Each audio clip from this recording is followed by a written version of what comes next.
एक बार फिर से स्वागत है आप सभी का हमारे चैनल में। आज मोहिनी एकादशी की हार्दिक शुभकामनाएं आप सभी को। तो आइए मोहिनी एकादशी की व्रत कथा सुनते हैं।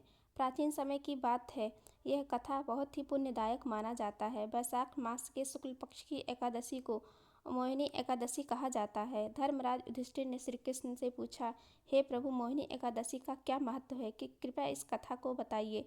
श्री कृष्ण बोले, हे युधिष्ठिर, मैं इस पवित्र कथा को सुनाता हूँ, कृपया ध्यान पूर्वक सुनो। सरस्वती नदी के तट पर भद्रवती नाम का एक नगर था। वहाँ पर धृतमान नाम का एक राजा राज्य करता था। उसी नगर में धनपाल नाम का एक वैश्य रहता था।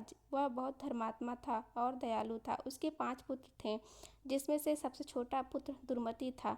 दुर्मति बुरी संकट में पड़ गया था। वह जुआ खेलता, शराब पीता और गलत कर्मों में लगा रहता था। उसके इस दुर्व्यवहारों से उसका परिवार बहुत दुखी रहता था।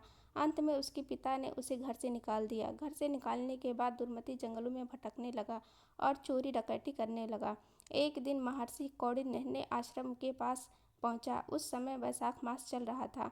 महर्षि गंगा स्नान करके लौट रहे थे। दुर्मति ने उनके चरणों में गिरकर कहा, हे ऋषिवर, मैं बहुत पापी हूँ, कृपया मुझे कोई उपाय बताइए जिससे मेरा पाप नष्ट हो जाए।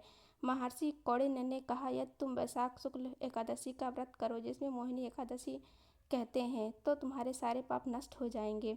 दुर्मति ने इस व्रत को श्रद्धा और भाव से किया। इसके प्रभाव से उसके सारे पाप नष्ट हो गए और अंत में वह भगवान विष्णु के धाम को प्राप्त हुआ। इस व्रत का महत्व है। मोहिनी एकादशी का व्रत करने से मनुष्य के सभी पाप नष्ट हो जाते हैं और उसे सुख, शांति और मोक्ष की प्राप्ति होती है। यह व्रत विशेष रूप से आत्मशुद्धि और जीवन में सकारात्मक बदलाव लाने के लिए किया जाता है। इस व्रत के करने से मनुष्य की सभी इच्छाएं पूर्ण होती हैं और जीवन में सुख, शांति, समृद्धि आती है।